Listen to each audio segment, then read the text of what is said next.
to another episode of Wrestling Tonight, covering all things pro wrestling. As always, live from No Cell Studios on the Ace of the Tavern, Acefield Retro, and joined on this Monday evening with that one bad Chad himself. What's up, dude? Not a whole lot, man. Another wild weekend of professional wrestling. Man, wow. Some people were saying it was going to happen. Some people had given up hope that it was happening. I kind of was leaning that it wasn't going to happen, but Mr. Phil Brooks, Pepsi Phil, back in the Fed, baby. We're going to get into that here in a few, but wow, Survivor Series. We got the Young Bucks talking about a hiatus, ending BTE. We got the Continental Classics update. We've got a bunch of matches that happened this past week, so we're going to preview the week of that. We're going to preview all the other week ahead, and we got a bunch of quick hitters for you guys, so this is going to be a fun episode. Absolutely. We know you're going to be firing some bullets on here. You're in the group chat going off, so I can't wait to get into the conversation about, as you mentioned, the aforementioned Phil Brooks. But first and foremost, we're on the drive to the holiday season, guys, right? We're right after Thanksgiving. Everyone's putting up their Christmas tree, their lights. I'm sure everything's getting festive near you, Chad. How was your Thanksgiving? Are you looking forward to the holiday season? It was good, man. Thanksgiving's it's not my favorite holiday, but it's always a good holiday. Good food, good family, friends, football, always a fun time. We had a good weekend of professional wrestling, so that even adds to the Thanksgiving flavor. I'm looking ahead to Christmas. I'm a Christmas Halloween guy, dude. Those are my two holidays. So sandwiched in the middle, Thanksgiving's always a nice little stop off to the ho ho ho coming. So how was yours, dude? Everything was great. Ate way too much. Watched 3 games of football. Couldn't have asked for anything better. The weather was nice over here. So, like you said, it's really just the precursor to what is an awesome Christmas season. So Thanksgiving usually the launch point. I love Thanksgiving. I love the food, but nothing beats the holiday season. You get almost 30 days of what is like, food, the festiveness of it with the lights and the Christmas trees. There's nothing better than this time of the year. Yeah, absolutely. And now, not only are we looking ahead on the road to the Royal Rumble, but we got World's End to kind of cap off the year before we, push forward into 2024. So 2 big pay-per-views, PLEs looming. And now it's instantly more intriguing with Mr. Phil Brooks being involved in the WWE fold. So yeah, it's a good time to be a wrestling fan and love the holiday season. We are quickly approaching the end of 2023, episode 48 here for you. So we appreciate you guys joining us for the ride. And we're definitely going to be doing this throughout 2024. But I mean, really, like, could we ask for another? I mean, it would be less appropriate to do this show and not be talking about one CM Punk to start the year, end the year. It's been crammed in the middle of the year. He's been really, with him and Vince McMahon, it's been those 2 stories that have been reoccurring like Groundhog Day. Oh yeah. I mean, 2023 has been essentially, he's dominated.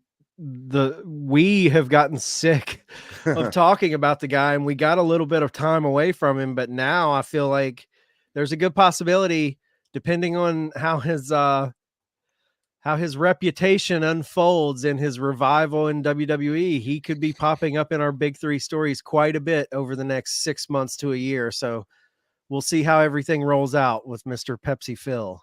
All right, well, let's get to big story number 1 and talk about all the fallout in Chicago, Survivor Series. Big stories.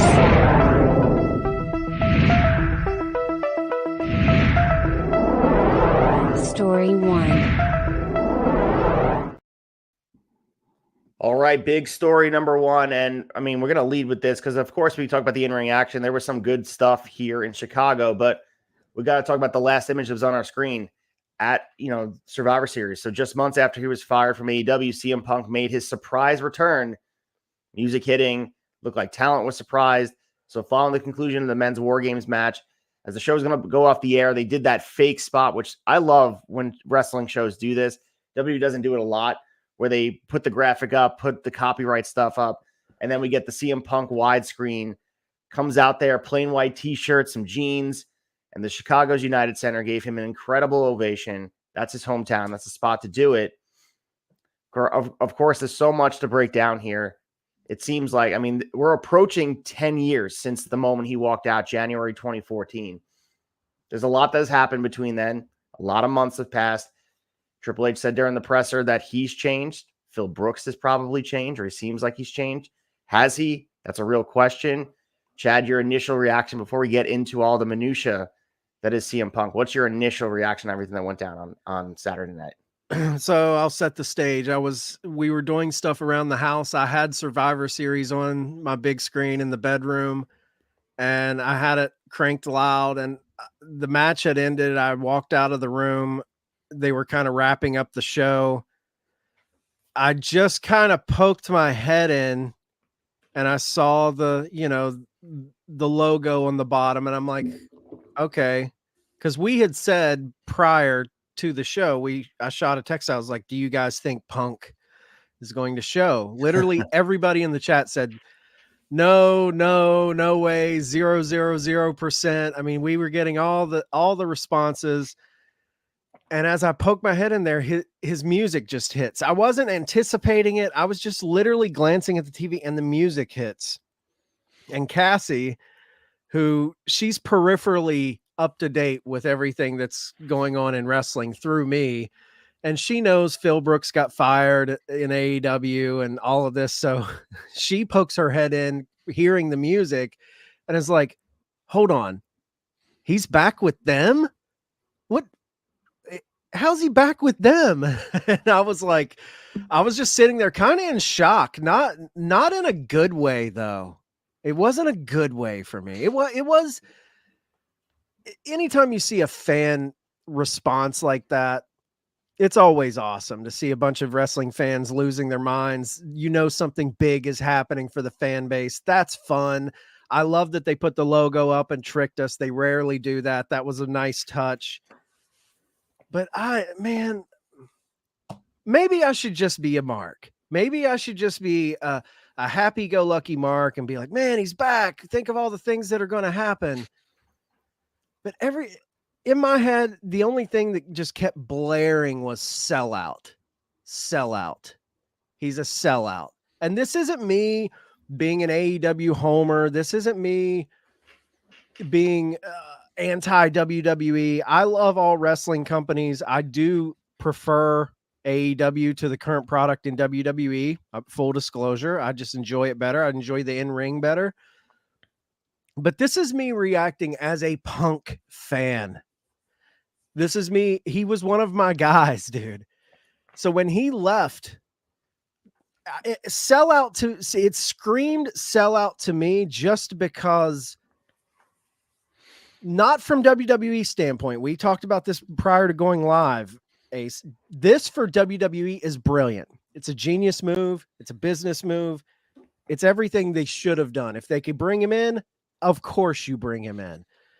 But for Punk, I'm such a fan. And the thing that made me a fan of him in WWE was his anti-establishment, F the man,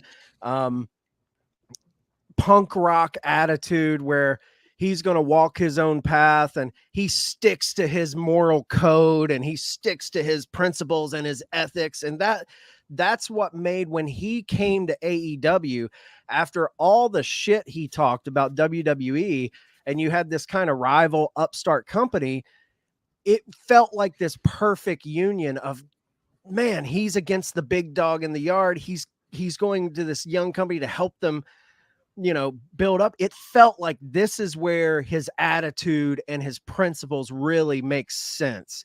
And then we saw how that went. Everything fell apart. You can blame upper management. You can blame the Bucks. You could blame anything you want to on how that all went down, but it did go down like that. And while he was in AEW, constantly taking shots at WWE, constantly taking shots at this. So for him to then kind of, in my opinion, tuck his tail, take a paycheck, and go back to the company that he essentially buried for a decade, if you don't smell sellout in that, I don't know what to tell you. And yeah, you're going to hear all the people say, yeah, it's a money business. You got to go where the money's at, man. You got to go. Dude, he doesn't need money. This instantly calls into question everything he's ever stood for, in my opinion. Everything he's ever claimed and every drum he's beaten, this calls that into question. How could it not? And if you're thinking, if you don't have at least a little bit of that in the back of your voice, like, man, he talks a lot of shit and now he's going back to them. If you don't have a little bit of that in your head, you are blind, son, like completely blind. I don't know, man. It just doesn't feel, it makes him look like a chump to me.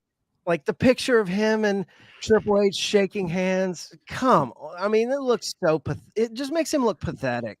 Everything I love this guy for, he just threw that out the window and now he's back with the big corporate guy. I said in the chat, it's kind of like a mom and pop local farmer going and taking a contract with Monsanto, who's trying to poison their land and ruin all the food and buy.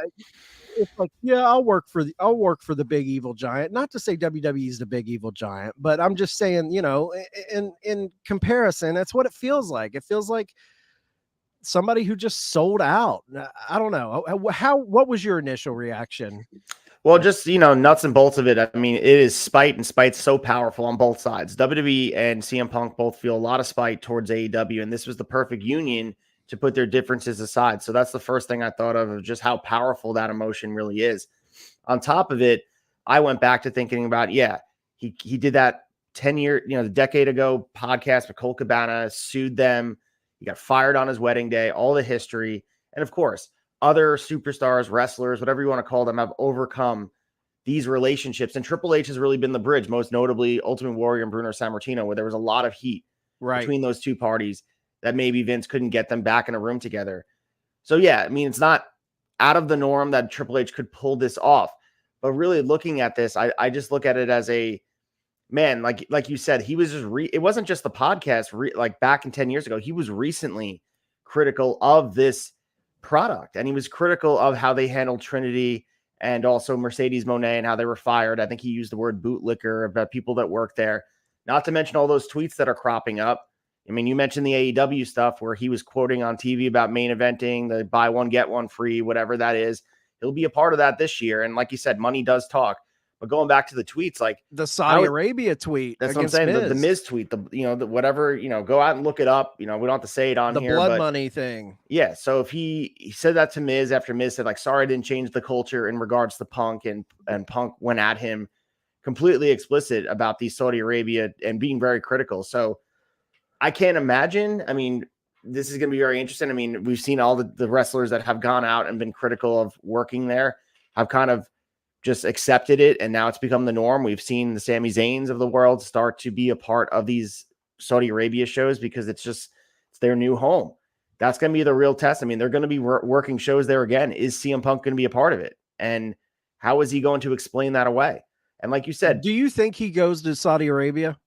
Yes, I think he does too. And to me, if he does that, if he goes to a Saudi show, the 1% of respect is gone. Well, I think they're also going to, the way he's going to angle it, similar to WWE, that he is going to be the change he wants to see in them. Like, he's going to bring his message there, and it's going to be all this whitewash version of it.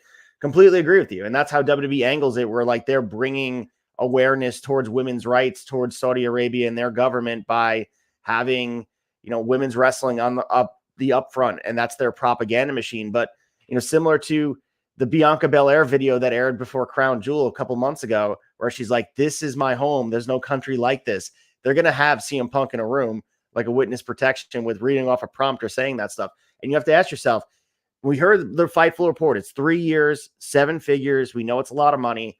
Will it be worth it as far as his legacy goes? Is this a rehabilitation project that he's looking for? If he has these moments, he main events WrestleMania night 1 in Philly against Seth Rollins, and he has that match he's dreaming of, when he sleeps at night, will it be worth it? And that's a question only he can answer. He was a guy who based everything on anti-authority, wanted to be that guy. And yes, the out here is, this is not Vince's WWE. This is the out. That's the thing he could say. It's a new regime. He wants to get behind. I mean, he's worked with UFC before. But he didn't like Triple H either. Agreed. But I'm just saying that is part of what you can give him, or he can give himself the loophole of saying he didn't come back to the WWE that was 10 years ago. It's a completely different company. And that's all, whatever. That's corporate speak to me. It's still the same company. But I think really the most powerful emotion here is spite, because Triple H was motivated to get Punk in here to make Tony. Don't think for a second that Tony Khan is not really the core of everybody's anger here. And AEW, Triple H and WWE do not like AEW. It's been proven over and over again. CM Punk clearly wanted to send a message to them, and getting them together. The enemy of my enemy is my friend, and that is part of the situation here. And we're going to see that unfold. Hopefully, he can stay within line. We don't know. We're going to talk about some of the other stuff that went on with Seth Rollins, work, shoot, whatever it is. But we're back in that realm again, where it's like, oh, it's a super work in between. Like, maybe people just don't like the dude. You know what I mean? Like, that's also part of it as well. And like, that's the conversation. Things are copacetic in WWE in a lot of ways, breaking records. They'll say it themselves, but this is running up the score in a time you didn't need to run up the score. You're leaving your starters in, but there's a chance of injury. In a football game, you're up 48-10. You leave your starters in to run up the score. Sometimes you get an injury, and sometimes you ruin the rest of your season because you just tried to shove it in someone's face. I mean, honestly, dude, I don't think I could have put it any better than you just did. I'm leading with a very emotional reaction to it, and you're looking at it from a very logical place, which is why I love doing this show with you. You kind of level me out a little bit, but I gotta say, the thing that you said that hits really hard for me and very true, and I never really thought of it, is spite. This guy, every move he's ever made in wrestling, this isn't just spite for Tony Khan. This move by him and Triple H is definitely driven by spite. But just Phil Brooks in general, he is a spite-driven guy. I think him coming back to AEW after 7 years away, that was spite-driven. That was a spite-driven, like, man, this company's going against, I like what they're doing. Look what they did with Brody Lee. They're doing a lot of good stuff, and they're going against the man that wronged me. I think he had that quote, that promo he cut where they sucked the fun out of what he loved, and he couldn't get healthy in that place that made him sick in the first place. That was a quote. Yeah. Yep. Couldn't get healthy in the place that made him sick in the first place. Yeah. That whole promo. So even his return to AEW was driven out of spite, a big middle finger to the company that he felt did him wrong. And now the company that did him wrong was the company that fired his ass straight up and didn't put up with his bullshit. So now he's got a new enemy. He's got a new common enemy with Paul Levesque. And having you talk about the spite and then Tony Khan owning a large piece of real estate in the Fed brain that is Stamford, Connecticut, that is almost, if I'm Tony, I know everyone was waiting for Tony to fire off one of his crazy ass tweets, which never came unless I was asleep. I don't think Tony ever responded about it. No, he didn't. But to me, if I'm Tony, I'm looking at this from a different perspective. I'm looking at this as like, man, we're really in their head, because that's a feather in your cap, Mr. Tony Khan. The fact that they have this well-oiled machine. Like you said, they're keeping their starters in, they're running the score up. They did not need CM Punk. They're doing the best business they've done in years, probably since the Attitude Era.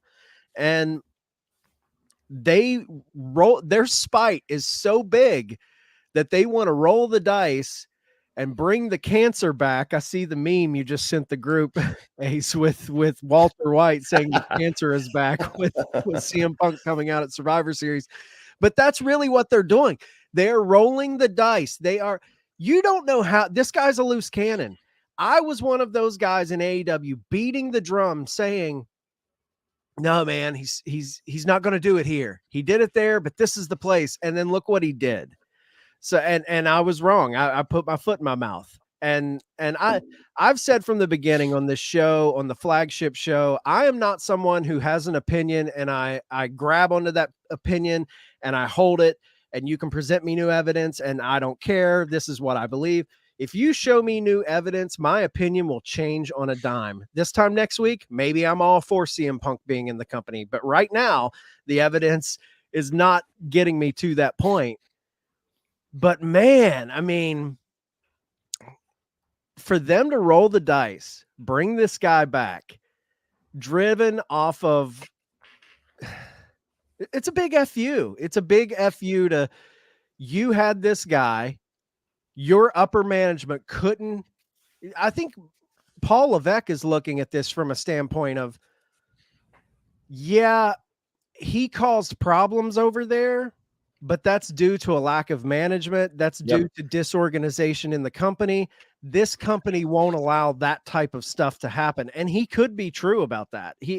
WWE's infrastructure could be put together in a way where none of that type of stuff is going to unfold. It's very, very possible.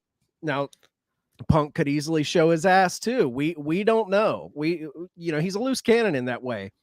But for you to take the chance to bring this guy back, who knows what could happen? And that does make it interesting for me. Not so much the in-ring product I'm pumped for. I'm pumped to just watch the backstage stuff unfold here. Like, what is going down with this guy?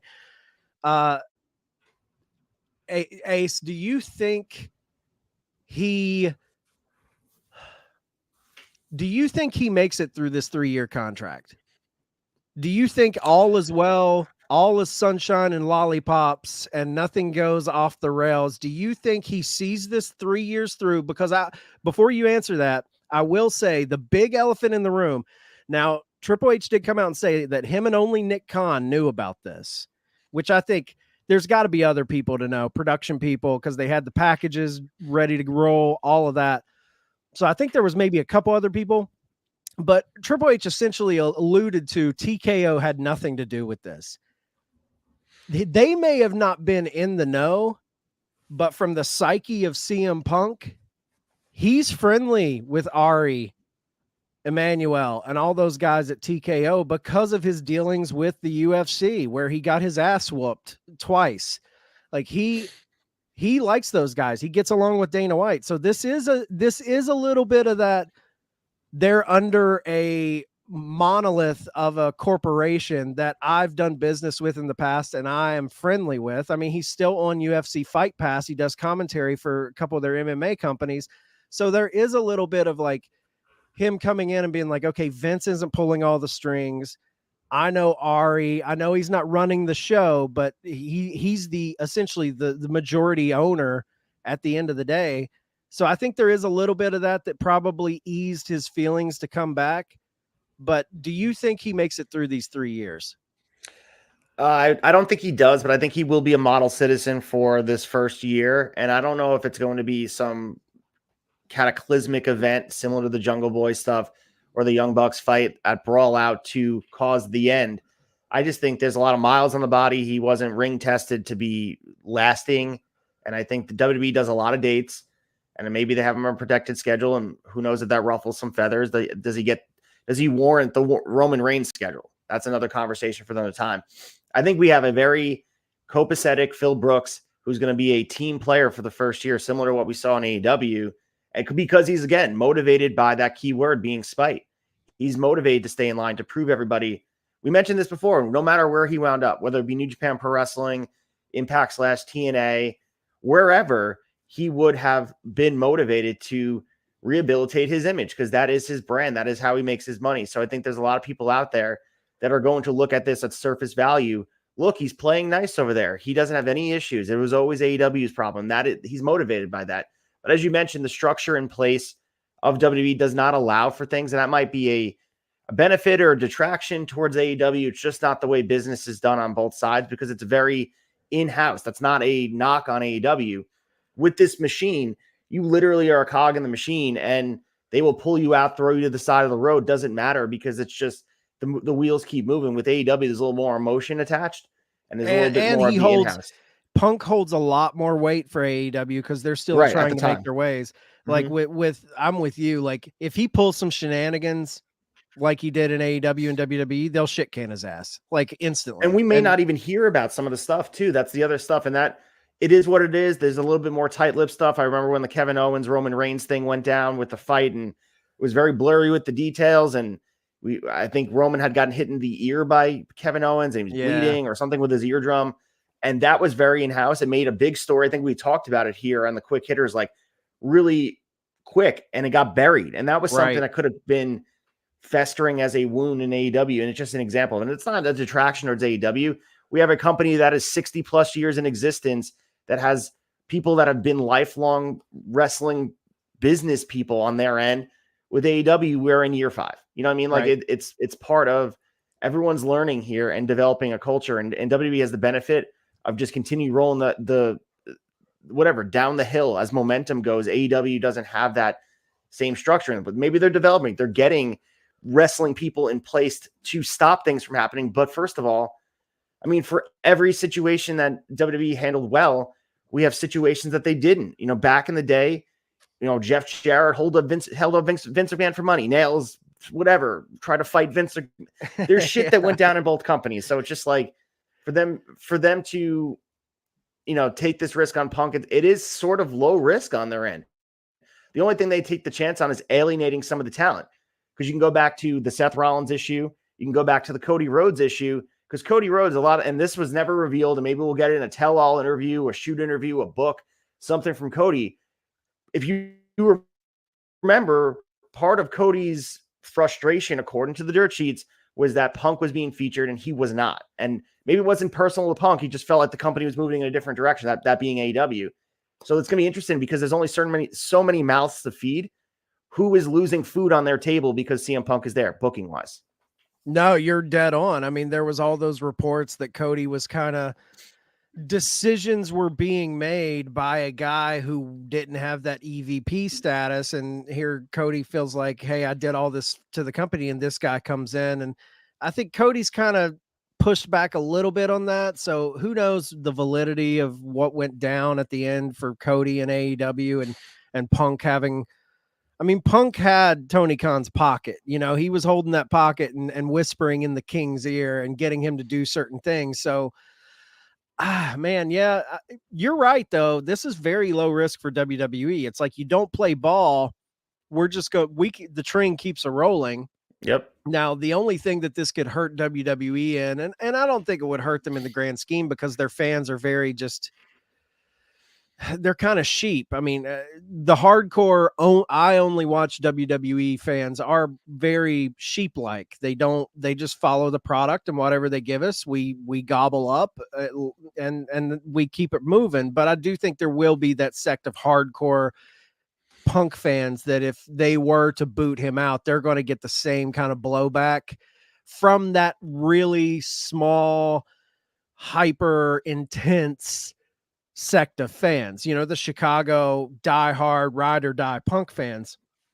I'm with you. I don't think he's going to show his ass at a press conference or do anything like that. I think there could be, after that year, the first year is going to be sunshine and lollipops, man. He's going to be dancing around. It's going to be his victory lap like it was in AEW. I'm back. Everything's going to be great.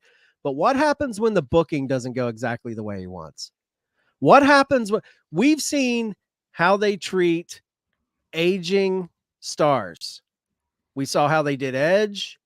We saw how they did, here recently, AJ Styles. I feel like he's kind of on the back burner. Even Cena coming back. We see how they book these big names. So what happens when Punk is just a featured guy and he wants to do more and he's not getting those spots he wants? Who knows if they do it like that? But do you I could see him making the 3 years, or I could see an injury taking him out before, because he is a brittle man. I will say the style in AEW is a little harder on him than probably what he's going to do in WWE. Their wrestling style outside of like the Gunthers of the world is pretty milquetoast to me. I mean, it's designed to extend that bump card, but I could see an injury taking him out. Now, before we move on to the rest of Survivor Series, how do you think they book him? How do you think, what's his run going to be like? Does he kind of fall into that Edge situation where he's really just kind of getting kind of marquee matches on the card and he'll have his little moments? Do you see him being at the top of the card for the duration of those 3 years? Does he fall back into just kind of being a big money draw name for their PLEs? Like, what do you see where's your mind take you with that? It's gonna be interesting to see how they present him, especially since they weeded out a lot of those fans that were vocal critics that he was speaking to. They now exist in AEW. Maybe they come back. Maybe those people are frustrated with the AEW that exists now, and Punk brings them back to WWE. But those fans that hijack shows, they're not really watching WWE anymore. At least they're not really doing that as the alternative to that was the only thing when WWE was the only company that was giving us wrestling. During 2014, when Punk originally left, that movement really started with him walking out, and then Daniel Bryan got the main event based on the fans' reaction. I don't know if we're ever going to have the pipe bomb level promo. Maybe we do. Maybe he goes in there and he just rips apart AEW, but maybe he doesn't land with these fans who, as you mentioned before, live in this bubble of WWE. So it's like, what is the point of him coming out there and blasting a company that a lot of them don't even watch, don't even recognize as a legitimate competition because WWE doesn't recognize them as that. I see him immediately, and I think, I was wavering on this, thinking about Seth Rollins and what was that reaction that we saw on camera, and the dude's the utmost professional. So I'm erring on the side of that is a work, that they're setting up a program with him and Seth Rollins. They'll be probably from now until WrestleMania. I think he probably beats Seth Rollins for that World Heavyweight Championship. I really, I think they're going to have a little bit of a nostalgia run here with him where he's going out there. As far as long-term booking goes, he'll never be the guy, which is the frustrating part on his end from 10 years ago. He will never be the guy on those collector cups. It's Roman's world, and he's living in it.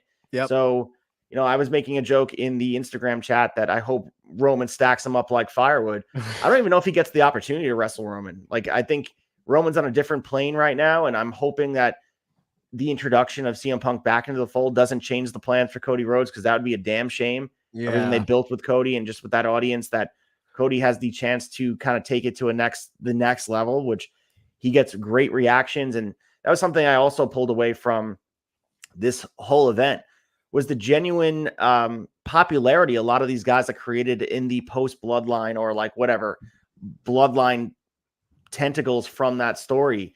Right. Guys like Jey Uso, Drew McIntyre, Randy Orton, Cody Rhodes, all those guys got huge reactions. And and I understand Chicago was hot. Chicago was very motivated and vocal, and they are always the case. It's a loud arena, as they said. But man, I was just thinking about, like, they are right now hitting it out of the park. And it's just like, even if he didn't show up, people were chanting CM Punk. There were smatterings of it during the event. But once everyone realized it was just Randy Orton, if that was the case, when Randy came out, Randy got a huge pop, well-deserved, 18 months. We're not even talking about Randy Orton being back, which sucks, because very rarely do we ever see a guy off for that amount of time. 18 months. That's a year and a half. Think about the world. I know someone posted the meme of where WWE was and life was 18 months ago, of, before Randy Orton got injured and all that stuff. It's just, they didn't need it, and they pulled the trigger anyway. And like I said, you're already full at the dinner table. You might as well get dessert, right? You're already full. You already didn't follow your diet. You're eating too much anyway. Did you really need the dessert, though? I guess what remains to be seen how delicious that cherry pie that you're getting with the whipped cream on it actually is. Yeah, I feel bad for Randy. Randy's a consummate pro. He's probably like, whatever, but he had that moment with Orton too. I don't know if with CM Punk, or Orton was sitting on the chair. Like, he just pulled a chair out and sat there while they were doing it. And Punk did the Randy pose, and Randy was waving at him while Seth was the best part was people were recording everyone's reaction. Yeah. Cody was like, it almost was like one of those Renaissance paintings. Like, Rhea Ripley was like flipping him off at being Rhea Ripley. Seth Rollins, obviously, everyone's seen the video of Seth Rollins flipping out.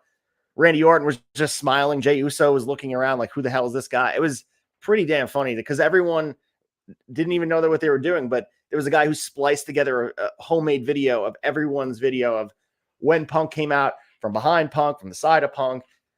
I mean, it was like investigating CSI level of videotapes. Yeah, I mean, Michael Cole's holding back Seth Rollins as he's yelling. And Michael Cole vibing to Cult of Personality, too. There's a video of Michael Cole just dancing to the song. Yeah, man. It's so funny. It's wild. Do you think, does this hurt AEW, this move? And does this is there anything that could come from talent being so disgruntled with this move that they could leave WWE?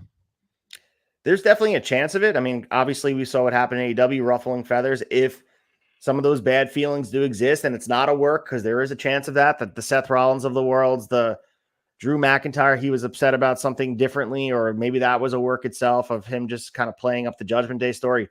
Who knows? History shows us, though, that CM Punk has an ability to alienate people in the locker room. Does WWE have the structure in place to keep those things from happening?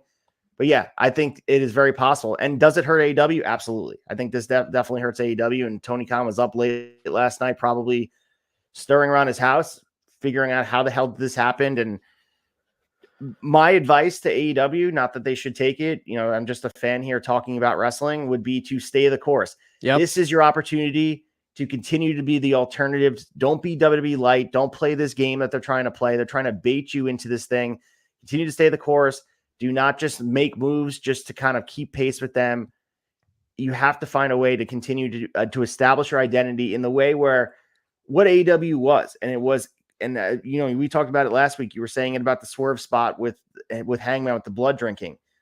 You have to be something that WWE's not. And I think that's going to be even more evident here, that you can't play in this ballpark with them. It's, I remember the movie Moneyball about Billy Beane and the Oakland Athletics. You can't go out there and try to go for free agents or structure your team like the New York Yankees. You're just not. You're not the New York Yankees. You have to do what makes you you and made you successful in the first place.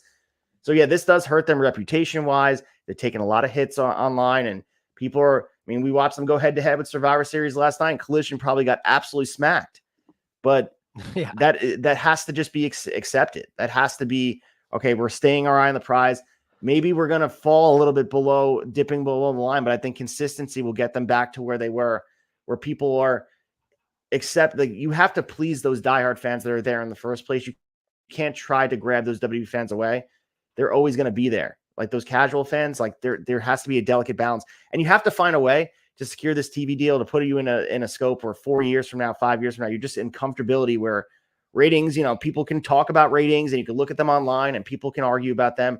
But once you have that established TV deal that's negotiated and you have guaranteed money, then they can start just being like, okay, we can breathe. Because this is, we're in a scope right now where it's not guaranteed they're going to be on this network. And I know they will be, just based on live programming and how attractive pro wrestling has been, and watching NWA and NXT and WWE has with Raw and SmackDown. AEW will have its place on TV, but they need to get there first. And I think we need to kind of establish these are the lines we're running now. Yeah.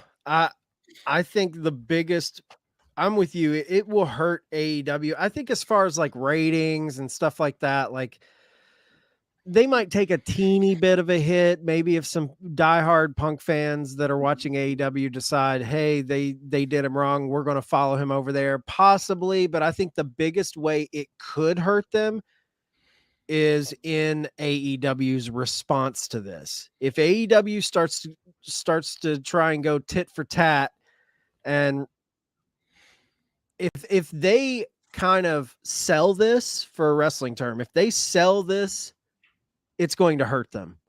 If they just stay business as usual, I don't think it hurts them, because I'll be honest, like for me, just speaking personally for me, AEW has been infinitely better since Phil Brooks left that company.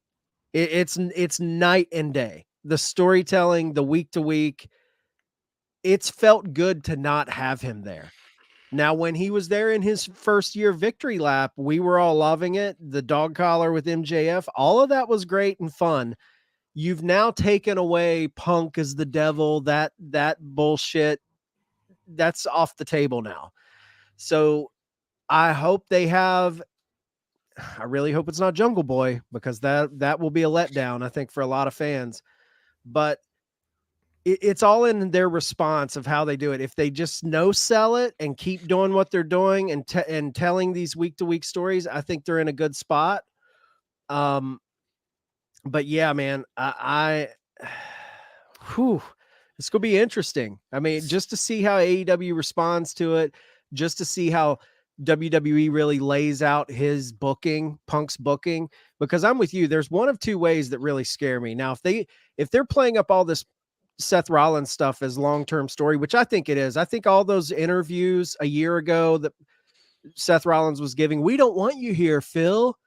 I don't like you. I don't like all that stuff he was saying. I think that was all a match ploy. I think that was all, if you come over here, we're going to have a good program. So I do think they're going to have a program. But if he gets really hot with the fans, it's going to go one of two ways. Either he stays with Rollins and they do a really good program, or WWE averts course from Cody and Roman and we get Roman and CM Punk. That would be a major mistake, in my opinion. I think there's a possibility that we never get Punk and Roman in its current form, because by the time that would roll itself out and present itself, I think Roman won't have the title. I think Cody will be the new champion.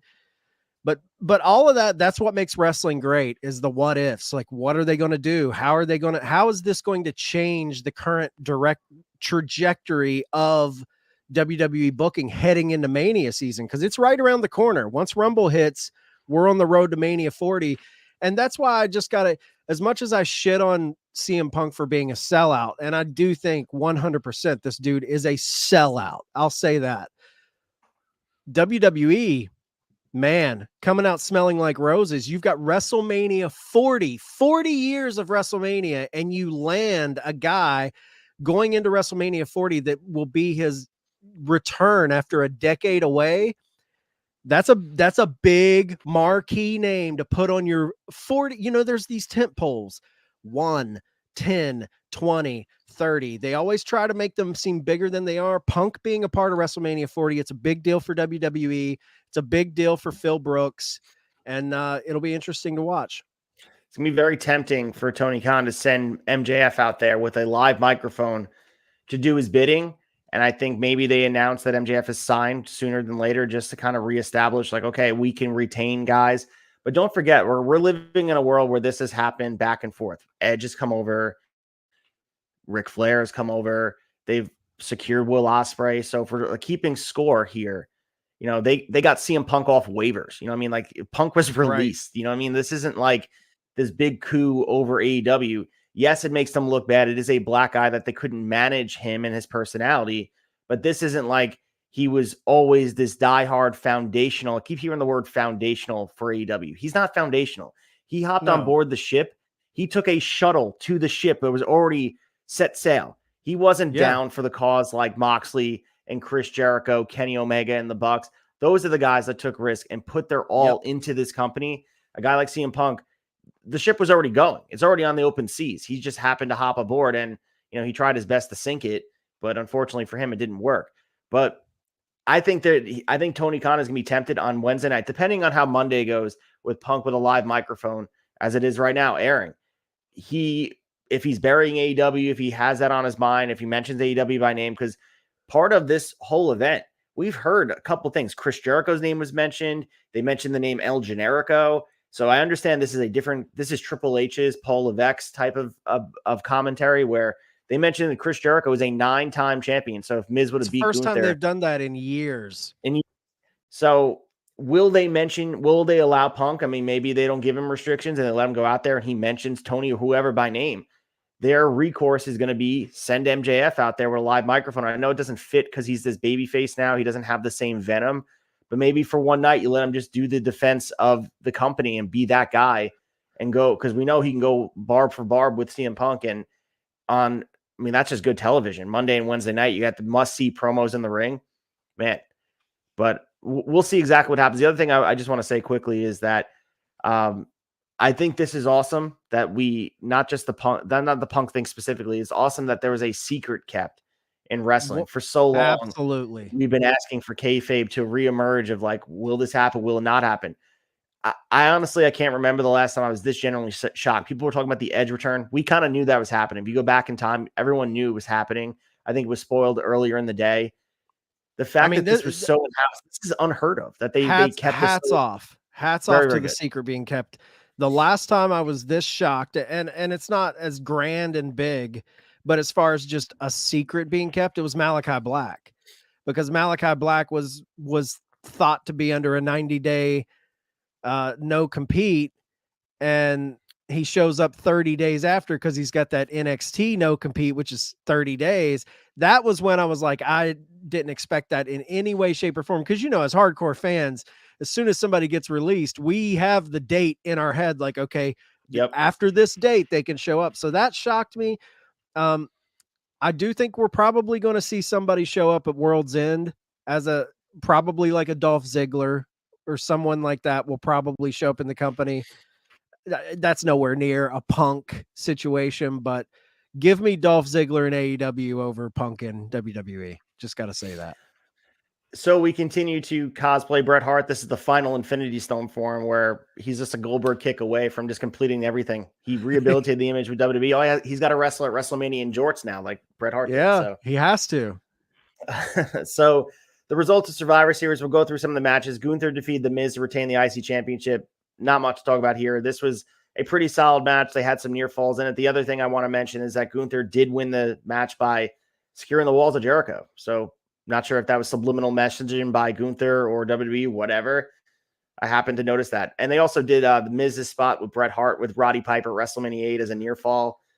So match was structured. It was more of a TV match, similar to this other match. Rhea Ripley defeating Zoe Stark to retain the Women's World Championship. As we were talking about in the preview, Rhea's matches really have no heat because her programs are usually with the men, and she's not really feuding with any of the women. Zoe Stark looked good in this match. I thought she looked very serviceable. She held her own. This match could have been on Raw. And then the other match we talked about was Santos Escobar and Dragon Lee, another TV match. I mean, they had to replace Carlito last second for Dragon Lee. Match was good. Santos Escobar has a presence about him. I think they have something in him. But it's time to kind of light the trigger and put him on something that's a little bit more than just his LWO running through the faction type of stuff.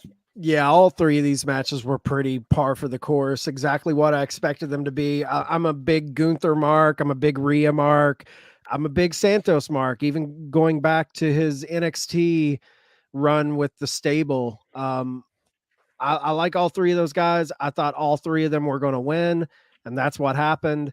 Not a lot of meat on the bone from a story perspective in all three of these matches. I think War Games, Survivor Series, it was a 2-match card. It was the 2 War Games matches that everyone was really looking forward to. So you mentioned the first War Games match that opened the show. Bianca Belair, Becky Lynch, Charlotte Flair, and Shotzi defeated Bayley, Asuka, Kairi Sane, and the WWE Women's Champion Io Sky. Just about 33 minutes it went. It was a good War Games match. Reminded me of the NXT Women's War Games match. The highlight, obviously, being Io's blind dive off the cage with the garbage can on her head. Crowd was into it. It was a hot opener. The crowd really made this match. Also, watching this and warrants a further conversation, but just the star power on at least the face side of things. Bianca, Becky, Charlotte, and then Shotzi on the up and comer. But it just was very telling that the women's division warrants a lot of credit for these stars that they've built. And maybe the stories aren't there, but just their presence, watching them in the ring working together. It's like, it was kind of cool to see, having a moment, seeing Becky and Charlotte there in the ring together after everything they've been through. It was kind of cool. Yeah, it was cool seeing all these names. I mean, it just goes to show you how just an embarrassment of riches WWE's women's division is. They have so many big stars, talented women. Again, I'm going to beat this drum. I can't talk about the women's division without saying they have so many stars. They should be telling better stories with them. I get this is a War Games match, and you're kind of just throwing a bunch of women together in this match. It was fun. Io Sky hits that spot. I think she's done a spot very similar to that in NXT. NXT. Yep. So kind of playing the hits in a way. Fine match. Didn't blow me away. I'm NWA old school War Games, WCW War Games. It coming off of Swerve and Hangman, where it was just a bloodbath. I'm not saying you got to do that, but these War Games matches in WWE, although fun, although they pull these big high spots out in these matches, it still feels so buffed out and safe for a War Games match. Sometimes I wish they would let this talent really open up a little bit and get some color, man. We were missing some blood. It's okay. Women can bleed too, man. Like, let them open up if they want to. Maybe they don't want to. Maybe they like the safety of it, but it was a fine match. Yeah, I mean, I noticed that with this match and also the men's War Games match where every chair shot feels pulled to me. I don't know if you noticed the same thing where Every single one. and it's like, what's the point of using a chair if it's going to look even the men's match where allegedly Drew McIntyre hates Jey Uso and he's pulling back the chair. I don't know. It gives me vibes of that Hogan gif you always see when Yeah, Hogan's exactly. coming to the ring in WCW. And Tony Schiavone's like, what? Yeah, all these chair shots, like unless you're gonna, I'm not saying do an unprotected chair shot, but make the shit look real. Lay it in, snug it up a little bit. So the main event here, the War Games match, Cody Rhodes, Randy Orton, Sami Zayn, Jey Uso, and the World Heavyweight Champion Seth Rollins defeated Finn Balor, Damian Priest, Dom Mysterio, JD McDonough, and Drew McIntyre. Match went about 34 minutes. A lot to break down here in the match. Aside from just the spots, Damian did attempt to cash in. He never quite got there with the referee and the timekeeper because Randy Orton's music hit. The ending of the match saw the good guys kind of getting their comeuppance against Judgment Day. The fans loved it. They were eating it up. They would have went home happy no matter what. The ending, too, with Zayn and Rollins throwing JD McDonough off the top of the cage with Orton grabbing the RKO. JD McDonough sold it like a champ. And then Orton then shoved Priest into Cody Rhodes, who hit the crossroads for the pinfall win. Really awesome to see them all working with a huge dynamic. Yeah, I mean, the match was good. Does this end the story, hopefully, between Judgment Day and those guys here? I don't know, because they've been relying on it the last 20 weeks. Some variation of one of these teams versing each other in the main event of Raw. So we'll see if they move in a different direction. Yeah, I mean, the match was the match, but the story has what we talked about for the last 45 minutes. The story was CM Punk. It trumped everything else that was on this card. Good, better, and different. No one's talking about Randy Orton, who looks like $1 million, by the way. Dude looks like a main event UFC fighter from mid 2000s right now. Yeah, he's crushing it. He was jacked, like looked great. I love Randy Orton. I was hyped that he was in this match. Good to see him back. I think he's one of the all-time great villains of modern wrestling. I hope he shows his heel colors going into Rumble season and Mania, because I just think Randy as a heel, it's second to none. I love Randy. I thought the match was good.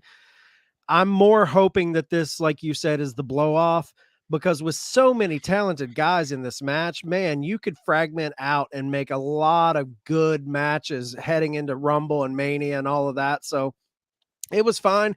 JD McDonough, of course, he's going to be the guy to have to take that spot. But yeah, I want to see what's next for. I think we're heading into maybe an implosion of Judgment Day. Damian Priest. I just can't see this. It's starting to get tired a little bit. I mean, Rhea's Rhea and Dom, that's always got a little bit behind it, but it's starting to get a little old. So I hope they shake things up in a big way with them. And I think Cody will start kind of shaping up for his Mania push. I think that's where we're heading.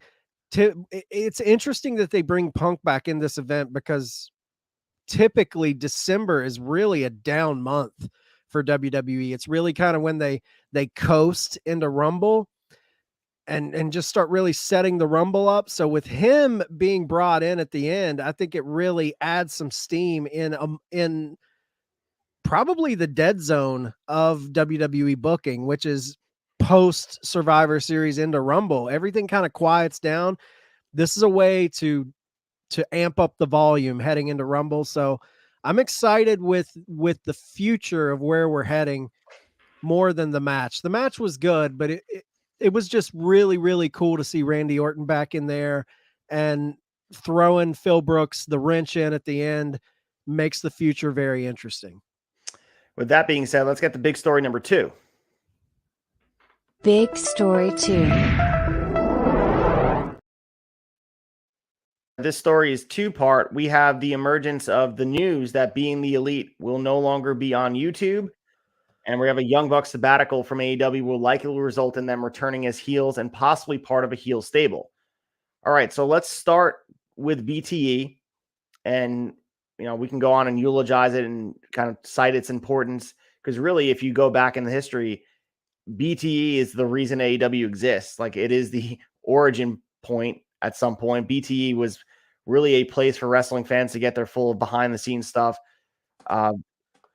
this is the type of stuff that, was game changing. And I think what happened after Brawlout, where they had to really muzzle themselves and couldn't talk about the things they wanted to, being the elite lost its teeth in a lot of ways. And I think it was time to go, and it was always going to end at some point. The other piece of this was the Young Bucks sabbatical. And we have a whole bunch of stuff to talk about here where Meltzer was talking about this. And obviously, if you want to talk about Meltzer having in the know, you would think, and part of the criticism on Meltzer with people is that he has a lot of friends in AEW, specifically the Bucks and Omega. So he would know that this is happening. So following the Bucks lost to Kenny Omega and Chris Jericho Full Gear, Brandon Cutler announced on social media that the brothers will be, quote, taking some time away from wrestling. They have not been featured on their own YouTube show in several weeks, and Cutler would later state that the Bucks have officially finished up with being the elite as well. So this is from Meltzer. They look to be doing a heel group with Brandon Cutler. Meltzer also noted that Colt Cabana has been in talks about the group, but his involvement is not certain. And the idea is for them to take some time off and come back as heels with major impact. It's in the beginning stages. There's no known time frame when they will pull the trigger on it. The other thing is, Chad, they filed for some new trademarks: KTB Wrestling, which is killing the business wrestling, and Super Dick Party. So KTB is not a part of the AEW stable idea, and right now is for outside AEW projects. Who knows what Super Dick Party is about? Yeah, so that is more the main story. But like I said, eulogizing BT, which was the first episode back in 2016. It's a very important part of AEW's lineage, very important to their popularity, help build storylines taking place in Ring of Honor, New Japan Pro Wrestling, bridging the gap to the casual fan.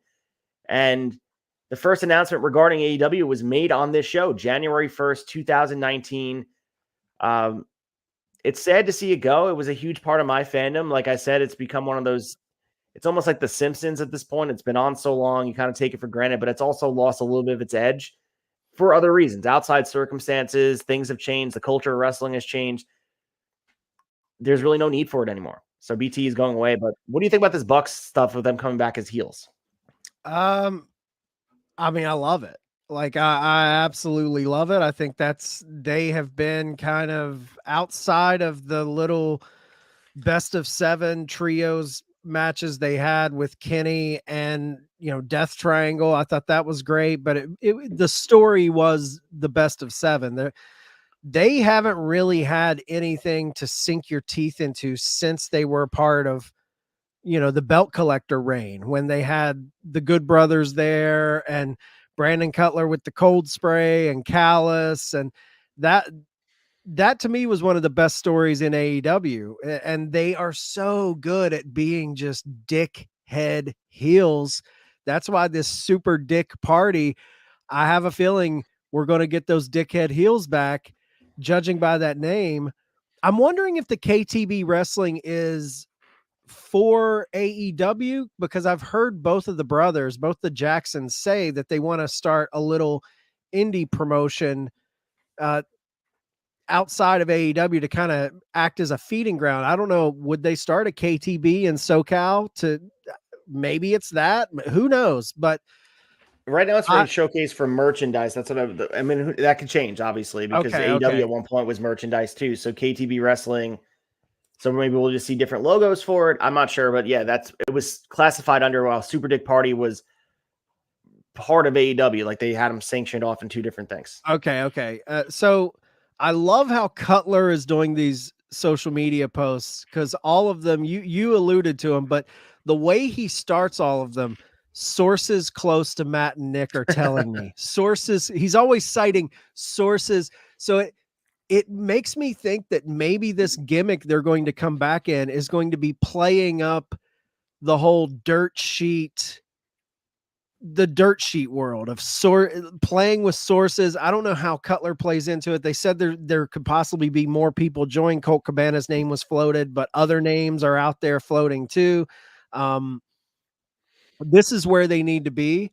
And if Meltzer is right and they're going to come back in a big way, in a big storyline, that's good. We need a huge monumental story. There's all these big stories happening in AEW with the Callis family and Kenny and Jericho. And then you've got obviously MJF and Adam Cole and the Devil and all of that going on. You've got the patriarchy with Christian Cage and Adam Copeland. So there's a bunch of interesting stories week to week, but we need a Young Bucks story with them being bad guys. That's where their bread is buttered. And just to speak to BTE really quick, BTE got me back into wrestling in a big way. Like, it was kind of it came off the heels of a documentary that my friend Frames put me onto that really just leveled me from a wrestling standpoint of how fun independent wrestling could be in Colt Cabana's Wrestling Road Diaries series. And I think off of that Wrestling Road Diaries series, BTE came about, Cody joined. You got to kind of fall in love with these guys. And when Cody was doing his independent run and journeying with these dudes, and like you said, man, this was the birth between Kenny Omega and Jericho doing their New Japan work and BTE rolling. Those two things was like the perfect, and Cody kind of venturing out and going company to company and having his little indie run. Those three things really gave us All Elite Wrestling. I still remember the video Jan 1 when they all turned their phones around and it says All Elite Wrestling, and then Hangman turns his around and says Double or Nothing, and we're like, what's this mean? This is exciting. Right. So it definitely has a monumental historical impact in the story and the course of history that is pro wrestling. But I'm with you. Ever since AEW was formed, it kind of started to lose its teeth. Now, I think early on it did have a lot of weight behind it still, with Brody Lee kind of showing his personality and the Dark Order in the early days really showing themselves. But after the Punk situation, where, like you said, they were kind of put, a muzzle was put on them. If this was BT 2017 and that happened, it would be talked about relentlessly. They would have been poking fun at it, playing jokes, but you could tell that they couldn't lean into that. And I think it took a little bit of the edge of the show off. And it's been pretty paint by numbers since then. So I think this is a healthy way to get the Bucks back to where they need to be, where they don't have to show that friendly side of them. They can kind of disappear into their gimmicks and we don't get to see them as normal people. We can kind of detach from them, take some time away, come back as assholes. We're not seeing them week to week, trying to play the heel up and play the normal good guy up on BTE. I think this is good for their characters as pro wrestlers. So as much as I hate to see BTE go away, the BTE that I fell in love with is kind of went the way of the dodo. And I'm excited to see a BTE-less Young Bucks run in AEW. I think that could be exciting. And it did give you a peek behind the curtain that sometimes maybe hurt the on-screen product in All Elite Wrestling. I think it helped the on-screen product when they were on the indies, but now they were kind of a slave to what they did on BTE with their on-screen. Now they can kind of completely focus on the week to week of All Elite Wrestling television. So I think it's going to be good for them. Very well said. And I think really absence makes the heart grow fonder with the Bucks, with everybody, but with the Bucks, like you said, it's been a while since we've had anything significant for them. So the best thing they can do is go away and make people miss them. And similar to Hangman, like, it's going to take a story like the Swerve story to get people back to recalibrate where they were, because let's not forget how important they are. The FTR program still had the Punk stink on it, where maybe that's why they took the title shot away from them, and they're like, we need to just get away from this and be completely different.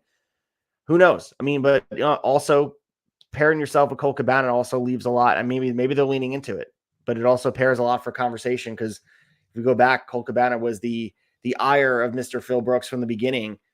So maybe they lean into a lot of the stuff we're asking them to lean into. Without the BTE angle, they can go into it as diving deep into their character, not just this personal Matt and Nick Jackson on screen. This is going to be the character of the Young Bucks to establish themselves as heels furthermore for the first time in almost 3-4 years.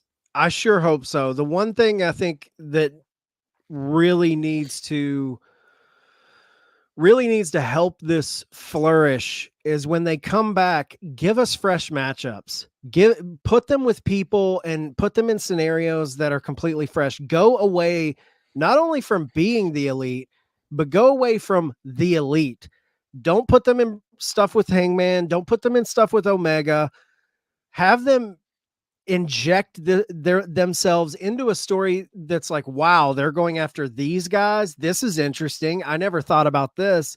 that will add a lot to their return. Is like, how are they going to shake things up? Because if they're coming back in a big way, imagine, some big storyline happening, lights go out, come back on, the Bucks super kick someone that we can't believe they're super kicking. I mean, that's what we need. We need something that we have yet to see in AEW. We don't want to see them with the Lucha Brothers, the same old teams that they always feud with. I want to see something completely out of the box from the Bucks.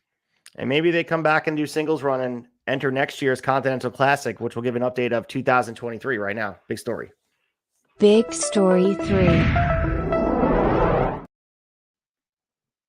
So the Continental Classic kicked off on Wednesday's Dynamite. We had 3 Gold League matches. We also had Saturday on Collision, a couple more matches as well. So starting out, we'll go through the updates, but we had some great matches from Wednesday and Saturday. Swerve Strickland defeated Jay Lethal to earn the first 3 points of the tournament. Later on Wednesday, we had Jay White rebounding from his Full Gear loss to MJF with a victory over Roosh to earn 3 points on his own end.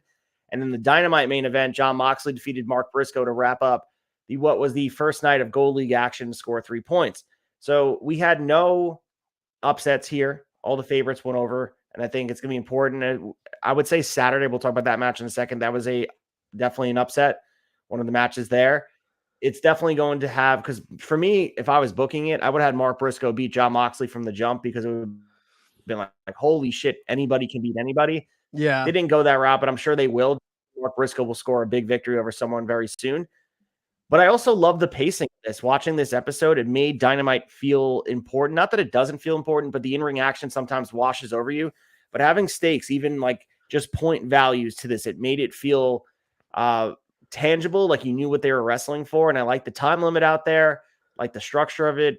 I got to say, my first impression of this tournament before we get to the Gold League that happened on Saturday, I really enjoyed it, Chad. It's definitely, for a company that gets a lot of negative response for maybe being a little tournament happy. I thought this felt like the biggest tournament they've ever put on. I feel like it's instantly holding more weight with me than even the Owen Cup Classic, or the Owen Hart Cup, I should say. But yeah, the only thing coming out of Wednesday night with the Gold League matches with you, I was like, I was kind of shocked that all the favorites won. Maybe, they're going to tell the story of the underdog who's down on the bottom with no points, goes on a run and possibly tries to get back into the upper standings of the points.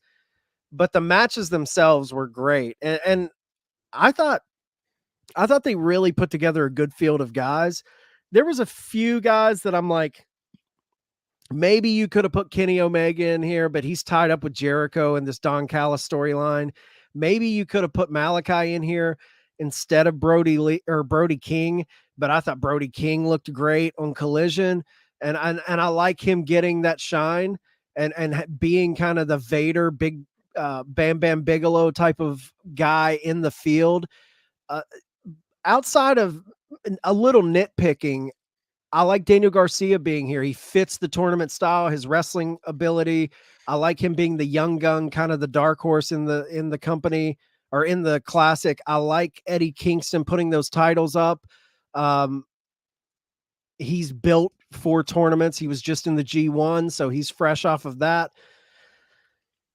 Gold League presentation, like you said, it makes the matches feel more than just matches. And I like that they're doing a really good job with the graphic, like we see if you're watching the show. The way they're giving us the point standings and lining everything up with the 2 leagues, I feel like it makes sense. It's easy to follow. The only critique I have with the Continental Classic right now is kind of the belt situation of I'm still a little cloudy on what this means. Can you shine some light on it for me? Like, how are you taking the Continental Classic, New Japan Strong open weight title, and Ring of Honor World title? Like, that's the only cloudy thing about this tournament. But the tournament itself and the participants and the way they're presenting it has been awesome. So the way I understand it is the tournament winner will be crowned the first ever AEW Continental Champion in turn, they're going to be unifying the Ring of Honor World Championship and the New Japan Pro Wrestling Strong Openweight Championship. So that person, similar to All Japan with the Triple Crown, they're going to be the champion of 3 promotions. So it's not going to have any letters on it. They're going to be able to defend it in New Japan. They're going to be able to defend it in ROH, allegedly. But this will be a new championship with, the black cloak on it. So it's going to have the lineage of the ROH championship, of the Strong Openweight Championship, and they're going to continue the lineage with the Continental Championship. And I think this is going to be a belt that is going to be a representation of the union between 3 promotions. Of course, 2 of them are in-house with you, but you're also taking on the history of ROH and kind of consolidating within this title to make it prestigious. Now, that being said, I think ROH is going by the wayside. I think this is very big. This is a conversation that's probably going to happen, but I think they're going to move away from having sort of ROH programming, because clearly the TV championship, they're going to crown a new TV champion, but the fact that they're consolidating the world championship makes me believe that ROH is going to be living on a streaming service somewhere and not be live programming. That might be best for everybody. That's how I feel too. I feel like this is a slow tiptoe into dissolving those titles in a way. I guess my question is, if you're the Triple Crown champion and you go to defend the New Japan Openweight title and you lose that match, do you lose the Continental title and the ROH World title to that guy? Or are you defending the Triple Crown, or are you just defending the New Japan Openweight title? So my understanding is that the titles, ROH and the New Japan Strong Openweight, disappear. The Continental Championship replaces it, and it remains to be seen if it's only going to be defended during the tournament year after year, or if it's going to be defended throughout, different states and countries. And then whoever's the champion gets entered into the tournament, and they have to defend it against all the other competitors. So I'm assuming, so you could lose this title before next year's Continental. That's my understanding. I think that'd probably be better. Like, you defend this, let's just say Battle in the Valley next year, San Jose, New Japan Pro Wrestling, Continental Championship on the line. Swerve Strickland, say, wins the title. He defends it in Japan, but he's also going to defend it maybe on an ROH Final Battle, or then he's also going to bring it to Rev Pro, or I just think that's how I was taking it too. It's going to live probably like how everyone thought the All Atlantic Championship would function. But this is, to me, it's not even just about the championship. It's about the representation of the union and the working relationship between New Japan and AEW, that it's going to be further than just one-off shows. They have a championship together. It's like having a baby and then sharing the responsibility. So the other thing I want to say too, about, as I was kind of mulling this over and I was listening to some other review shows about this, if they want this to feel prestigious and upright, I understand it's the first year, so you have to be careful with who you emerge stories in. You have to include everybody. And I think the omissions here, even though MJF is the world champion, has other stuff going on, he should be a part of this. And I think going forward, Wardlow, Samoa Joe, Kenny Omega, just because you're going after other championships, I think part of it, you're not saying it out loud, but you're making people feel that these other championships are more important. Kenny Omega and Chris Jericho are going after the tag titles, so this is more important than this tournament. And they didn't say that, and they don't want you to believe that, but that's what it is. If Samoa Joe's going after the world championship, because in New Japan, G1, everybody's everybody. Sonata, Okada, Tanahashi, Naito, no matter who's the champion, they're going in there and defending, and sometimes the champion wins. How cool would it be, add 2 more leagues, add a whole bunch more guys. You get Kenny Omega, Chris Jericho, Samoa Joe, MJF, add those guys that are not in here. And some New Japan guys. 100%. If Okada should be in here. Maybe not. I mean, some big New Japan guys should have featured into this tournament. Where it's only a 12-man field. It should have been a 24-man field. And I think also going forward, it's going to establish itself with the prestige. And, maybe it has to, kayfabe-wise and also optically, people have to believe that it means something. Maybe it takes the first year, second year, third year for it to get under it. I'd be curious to look at how G1 was constructed the first year. I think that would be a good measure. But you have Rampage, right? You have ROH. You have those programming. There's no reason to not have the Orange League and the Yellow League, toss in other tournaments, and then all of a sudden you have a reason to watch Rampage and a reason to watch ROH TV if these Continental tournament matches are happening on these other programs. I think they're going to learn over time. Maybe they don't want to throw in another slew of leagues, because I think that if it didn't go well, it can inundate your program, and then everything's about that. but I think it's part of what the G1 is. Like back in the day, and even this year, G1 consumes those 6 weeks of programming because it's so important. And if MJF was in here, like even if you kept these guys and replace Roosh, who I love Roosh, with an MJF, replace Mark Briscoe with Chris Jericho, and replace Daniel Garcia with Samoa Joe. Right. You know, that the tournament feels a little bit different. I mean, Ospreay, dude. Where's Ospreay Right, in exactly. this? You just announced you've signed the guy, but he's upholding his last couple months with New Japan. What better way to transition into AEW than to be in this joint tournament? I mean, Ospreay is made for something like this. To have Ospreay 100%. in a bracket with Omega in a bracket, yeah, I'm with you. It could have been a little more grander, a little bigger, a lot of bigger names. I think they are testing the waters here to see. I think they were a little hesitant to go that all in with it, you know? Yeah, and I think you can do it in the way that New Japan does it. You can tell other stories while it's happening. And I know there's a limited amount of time on your TV, and there's a lot to be said there, but it also is a North American bias that champions shouldn't be a part of these tournaments. You know, I think MJF, there is a world where MJF can get pinned or not even win this tournament, and that's okay. And I think over time, you know, we've seen that in New Japan Pro Wrestling. You have to be creative. Gato has been creative in the way he presents his characters, and Sonata doesn't have to win every single match, especially in the tournament as champion. He didn't have to do that. Okada, same thing. The other construction of G1, I'm see where they go. And I know that Tony Khan is a huge New Japan Pro Wrestling fan. There needs to be a comedy character in there, and I don't think there is. I mean, maybe Daniel Garcia plays that role a little bit but even if Daniel Garcia, he owns a win over Bryan Danielson, so it doesn't feel like he can't beat anybody. But when Yano's in the tournament, Yano owns a victory over Okada. He owns a victory over Omega in these tournaments. And it's like, I can't believe he lost this match to him. And it always like really pops the crowd. But I don't know if the North American audience, especially the AEW audience, would be ready for something like that, to see a Danhausen beat, beat John Moxley in a match. I think maybe people would be upset about, like, can't believe they're burying him. Everyone gets uptight about that stuff. Yeah, you could. American fans are definitely uptight about stuff like that. The Blue League, though, did have an upset. They did. So you want to go through those matches here? Yeah, we had Claudio defeating Daniel Garcia, so he gets the 3 points. We had Brody King, which I think kind of an upset in a way to me. He beat Eddie Kingston. That was a hell of a match. It main evented Collision. And did you see Brody King beating Eddie Kingston in that first round? I didn't expect that to be the upset. I thought Eddie was going to kind of roll strong, especially being the defending champion, going into putting all his titles up. I didn't look at it as like this huge, like if you looked on paper, huge upset. I know the booking of Brody King hasn't been as favorable as far as singles action goes. I thought the bigger upset would have been the Briscoe versus John Moxley match. But if I had to pick them, I probably would have said Eddie Kingston was winning, but it wasn't as shocking as they probably wanted to come across as, because Brody King is so goddamn imposing. And I've been saying it over and over again. This guy could be a main event. If you just heat him up for 6 weeks, he could be that guy if you really wanted somebody. So yeah, I'm with you. It wasn't a big striking upset, just because kayfabe wise, Brody is a monster.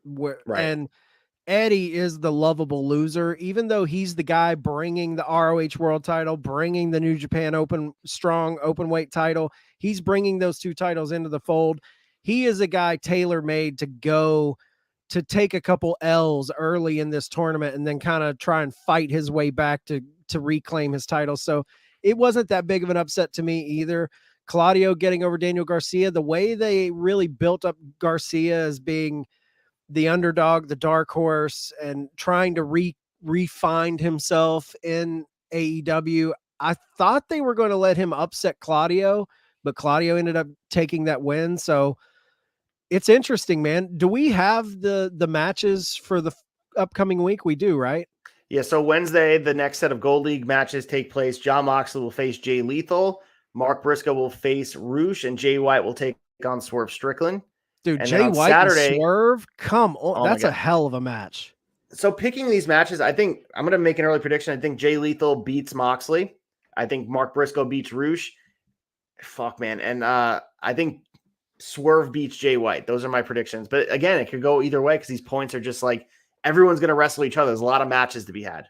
Yeah, that Swerve Jay White is like a toss up to me. Just they could go either way.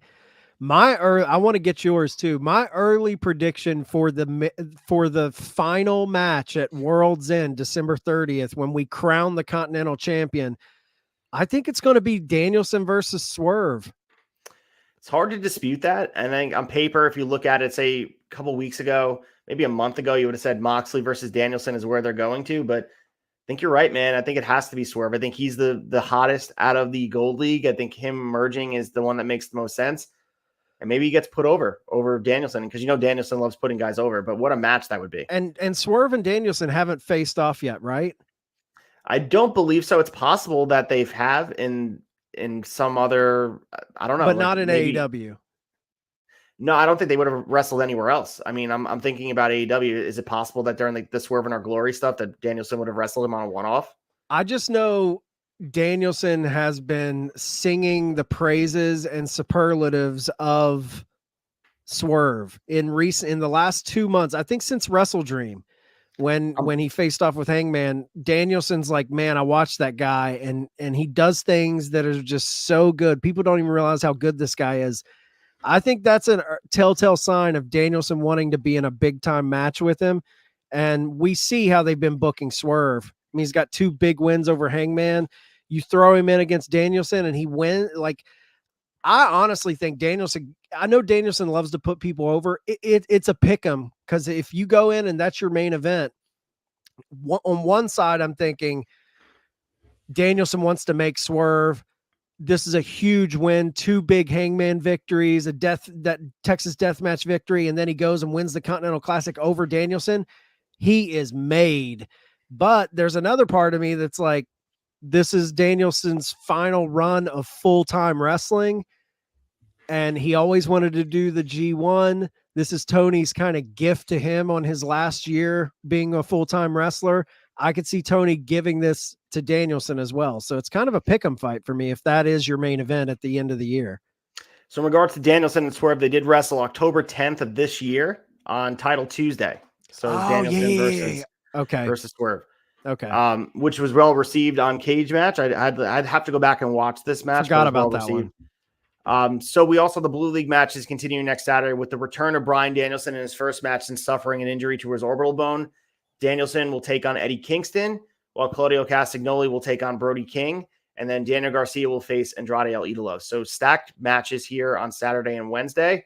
We'll keep you guys updated on these tournaments, the standings and all the stuff that goes into it. But I can't say I'm not pleased with how it's been constructed so far. It makes the matches feel important because you still get the best of both worlds. You have a lot of dream matches. Really, these are matches we would get anyway on Dynamite, but they feel like they have some stakes on the line that isn't a championship match.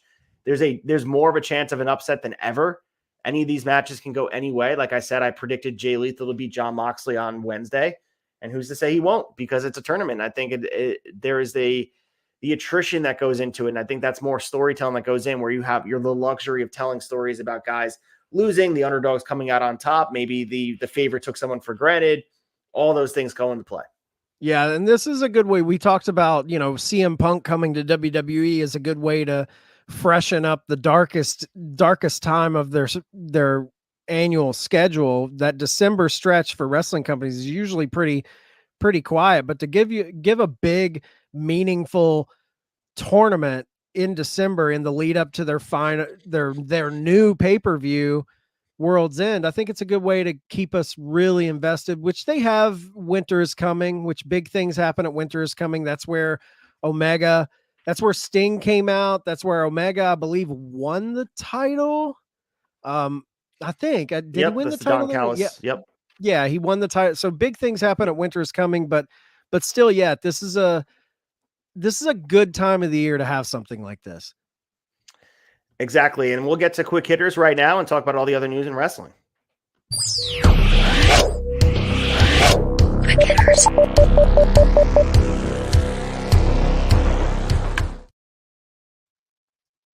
For quick hitters, we're going to start with the news here. John Cena has now had both of his arms surgically repaired. So on Tuesday, Cena revealed that he's undergone another successful arm surgery. He made a post on social media thanking Jeffrey Dugas and his team at the Andrews Sports Medicine and Orthopedic Center in Birmingham, Alabama. So Cena had his first arm surgery done earlier this month. And at the time, Cena knew that he had one arm fixed and would be undergoing a second surgery on the other arm. So John Cena is in rehabilitation. We know that the Hollywood strike is over. So his time in WWE is pretty much over as well. So he's going to be heading over to, maybe film some very mediocre movies. Yeah. I feel like the days of Cena and WWE are going to be relegated to maybe one final send-off at a Mania. I'd be shocked if he's not somehow involved at Mania 40. It seems like a big tentpole thing, but yeah, he's age is getting him, man. He used to be he would never get injured. I mean, he had that one big injury and then he came back like a cyborg at the Rumble. But outside of that, like the dude was pretty Teflon. Even when he would get hurt, he'd be back, but they're starting to mount a little bit. We saw when The Rock came back after those years away in Hollywood, he got hurt in those matches. So time takes its toll on all. Hopefully a speedy recovery to Mr. Cena. It's funny you mentioned the 2008 Rumble. I was there in person at MSG, and I remember talking about it with my friends we were like hanging out, getting food prior in the city. And that was the last time I was as shocked as the Punk thing, because there was no way that this dude should have been back from this arm injury or the pec injury that he came back from. Yeah, so that was probably the last time I was that shocked. It was Cena at MSG. We also have Tammy Sitch to be sentenced this Monday on DUI charges, so he should be sentenced on Monday 11/27 on charges of 1 count of DUI causing death, 1 count of causing death while operating a vehicle with a suspended or revoked driver's license, and 4 counts of DUI causing injury to a person, 3 counts of DUI causing damage to property in relation to the death of 75-year-old Julian Lassiter during a traffic incident in Florida. Not much to say here. I mean, she's facing a lot of years. I think they're looking for 26 years of imprisonment. The prosecutors are. Times are tough for Tammy Sitch, and I know our friend here I know that he's been on the debate here. I think Ringside News. Also coming down the aisle, he's been on with J-Bone. I think he's gonna be live at the sentencing, if I remember. Yeah, right? Going ringside. Scott ringside. Johnson going ringside. He is a part of a Jacksonville local news station down there, and he has going ringside. He said he would be live at the sentencing last time we had him on the show. So yeah, I mean, think he confirmed that. I follow him on Instagram, so I think it's happening. So yeah, Tammy Sitch, she's made her bed and she's about to lie in it. That's all I'll say. I mean, when you do stuff like this, hopefully they throw the book at her, in my opinion. This is inexcusable. It's going to be a while for some sunny days. It's going to be very rainy for a bit. Yeah. We have GCW and Defy working together on shows on November 17th and November 18th in Seattle at Washington Hall. So the GCW show the first night saw Joey Janela beat Mike Bailey in the main event, and GCW champion Blake Christian beat Shaft, plus tag champs Kevin Koo and Dominic Guerreri beat Jimmy Lloyd and Sawyer Wreck, the Bollywood Boys and Manders and Mance Warner. Maki Ito was on the show beating Nicole Matthews. The second night saw Kenta over Janela to keep the Defy title. Judas Icarus and Travis Williams and Evan Rivers beat Bailey and Nick Gage and Artemis Spencer. So pretty cool to see GCW and Defy working together in the Pacific Northwest. I thought it was awesome. Yeah, this is great. I mean, arguably, in my opinion, maybe the top 2 independent promotions in the country. Defy is huge. I mean, and GCW, obviously, the reputation precedes them. But yeah, awesome to see 2 heavyweight independents coming together. So you mentioned earlier with the non-competes we're always aware of the names, but the most recent WWE cuts will be free from their non-competes on December 21st. So the key names on that list are Dolph Ziggler, Mustafa Ali, Matt Riddle, Shelton Benjamin, Elias, Emma, Aaliyah, Top Dollar, Dana Brooke, Boogs, Riddick Moss, Mace, Mansoor, Shanky, and Davo Kato. So obviously you talked about before, there's the conversation, is Ziggler coming over? But right now, AEW doesn't need anybody. I understand there's probably the desire to make a wave, be it a small one, with Dolph Ziggler to have here. But I think Bryan Danielson is going to have a say. I think he's high and creative of who he wants to bring in. Was high on Ali, who fits in AEW style. Yep. So maybe he wants Mustafa in there as well. There's a couple giants out there, Shanko and Kato and Mace actually as well. We've seen the Giants be kind of booked kind of nicely here on AEW's roster, so maybe they take a risk there. Not sure if that really fits, but the only name on there, 2 names really, is Ziggler, Mustafa Ali, and Matt Riddle. I mean, he's going to do his indie stuff, but I don't see AEW taking the risk on him. No, I think the two people that go all elite, Ziggler and Mustafa Ali. I think those are the two they're going to zero in on. I think Riddle is TNA Impact bound, and I think that's a good move for them. I think he is definitely worth the risk for a TNA, and TNA has that locker room that I think would kind of put their arms around him. And TNA is a good place for someone like Riddle, I believe. That's why I was really high on them bringing in Punk. I feel like they have a very, very positive locker room. I know AEW is quoted to have been a positive locker room pre-Punk, but Impact, I feel like it's zero politics. Tommy Dreamer really does a good job with Scott D'Amore of keeping the politics at a minimum there, at least reportedly so. So I would love to see Riddle there, but I think as far as AEW goes, I think AEW is going to zero in on Dolph, Ali, and then for TNA, I could see Riddle going there. I could see even a Shelton Benjamin popping up there, I think would be fun. And I wouldn't rule out Boogs, Riddick Moss, and Elias to go TNA, although I could see Riddick Moss going AEW too. So, dude's a super athlete. I think he'd fit on any roster he goes to, and I think WWE probably didn't want to give up on him. It just was sheer numbers that they had to cut. Absolutely. So we have the combined Impact and AAA show that's going to be happening as we're recording today on November 26th. So the results will be out there just outside of Monterrey, Mexico at the Show Center. It's going to be used as a TV taping. So the main event here, Alex Shelley and Vikingo teaming up against Abismo Negro and Trey Miguel. We're also getting a mixed tag match, Chris Sabin and Trinity versus Dynamico and Cheek Tormenta. We get Josh Alexander and Octagon Jr. teaming up against Moose and Toxin. So a mixed bag here. Colt and I have been talking about what they're going to be doing to bridge the gap from now until December. Seems like we know now because this week coming up on Thursday, we're going to preview that, but they're doing the 80s Retro IPWF, which is the one-off show where Josh Alexander is playing a Chikara-like character where he's Tim Burr, the Canadian lumberjack. So there's, it's a one-off kind of fun show. It has nothing to do with canon. So we'll be covering it on Brace for Impact, but there's not a lot going on as far as storytelling. Again, punting until Hard to Kill in January, but cool to see AAA and Impact working together. These should be, at least environment-wise, should be fun. Yeah, I think the matches will be a lot of fun. Anytime, I love seeing American promotions kind of saddle up to a lucha promotion and pull out some great action. Like you said, it's very light on story. We're not getting any story, really. I'm chomping at the bit for the first of the year, man. I really, really want to see. I just want to see this new TNA. I want to see the new presentation. I want to see them get back into their weekly storytelling, and I'm hungry for it. I'm hungry for TNA. So TMDK were victorious in the main event of Night 5 of the New Japan Pro Wrestling World Tag League 2023, which took place in Fujisawa last Saturday. So they improved their record to 3-0. Shane Hayes and Mikey Nichols defeated Great O'Con and Hanare. Hayes and Nichols are in sole possession of the A block lead with 6 points. So behind Hayes and Nichols, there are 3 A block teams with 4 points. 3 other teams have 2 points. Con and Leona are in last points with 0 points. So this is broken up into 2 different blocks, A block and B block. As we mentioned, this tag league is similar to the G1, similar to the Continental Classic. This is putting emphasis on tag wrestling and New Japan Pro Wrestling. The next tag league show will be on Sunday, November 26th, which is today as of taping. With B block action, the tournament runs through December 10th. Question for you. I mean, we're going to cover this as it goes on, but is there any interest of them doing something like this in AW with the tag division, or do they not have the depth for it?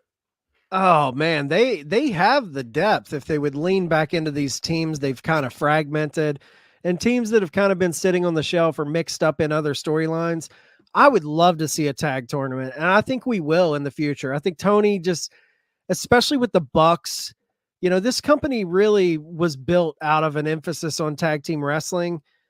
I think, you throw the Bucks, Best Friends, Lucha Brothers, Top Flight. I hear Dante Martin's about to make his return. He's healing up. He was at the tapings last week. He actually was back this week at Collision, so we'll talk about that in a sec. So there's a lot of teams that they could tap to do a really fun. I mean, hell, Jericho Omega right now is running hot. FTR, House of Black. Like, you could make a banger. I think you would have to do similar to the Continental Classic. I don't think you could have the amount of teams that New Japan can lean into, but I think you could do an easy 12 team tournament that could be fun. Maybe a springtime thing, make something like that. I would love it. Cause I know Vince has always kind of been down on wrestlers because he feels like he's paying two guys for one spot and you're wasting your money. I love tag team wrestling. It might be outside of like top tier main event storytelling. Tag team wrestling's where I'm at, man. I love it. So speaking of tag teams, the former Bellas, now Nikki and Brie Garcia as their professional names, spoke to people about no longer being in line with WWE. So this made news earlier in the week because when plugging the Barmageddon show, the WWE made the decision to only mention Blake Shelton and Carson Daly and not Nikki Bella. So when interviewed in Chicago promoting the show and asked about it, Nikki Bella said, "It's sad. There's obviously a lot I'd like to say. It's disappointing. I worked there for 16 years and I helped pave the way for them. And not only that, they've always been family to me. No matter what, walking away from me, it wasn't malicious. I'm at the point in my life I wanted to do things without hearing the word no. It was just strictly business. Maybe there were some personal things over the years that have pushed me towards that. But I think more than anything, disappointed because I don't see it with the men. And for the reason with women who are outspoken in the past, they just want to ban us. And I think it's sad because they don't look at us as family." She finished up by saying, "You don't want to say my name, but that's fine. Hey, Barmageddon got a shout out. And so did Blake Shelton. So that makes me happy." So the Bellas have been really whitewashed from history, and they don't really talk about their contributions to the women's division as far as the women's revolution goes. What do you take from this? Is it just because they left on bad terms, or what? This seems weird to me. It seems extremely weird because people forget, and I'm not high on the Bellas. Like I think when Sheena from Chick Foley came on the first time ever, I think it was episode 19 of the debate, the topic she brought was, do the Bellas deserve to be in the Hall of Fame?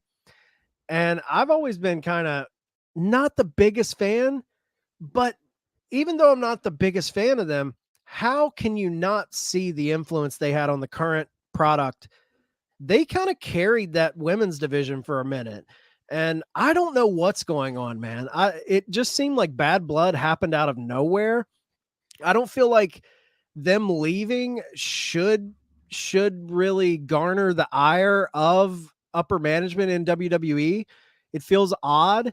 Now there is, their stepdad was kind of embroiled in that Vince McMahon lawsuit with the girl claiming,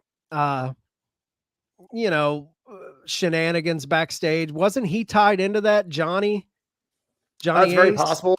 Yeah, very possible. And also Bryan Danielson leaving over an AEW side, maybe. Who knows? I think it's the family situation with the stepdad getting tied, lumped in with that Vince investigation, with Danielson leaving. Maybe they're catching some, friendly fire from that, but it does seem odd that they're being whitewashed from the history books.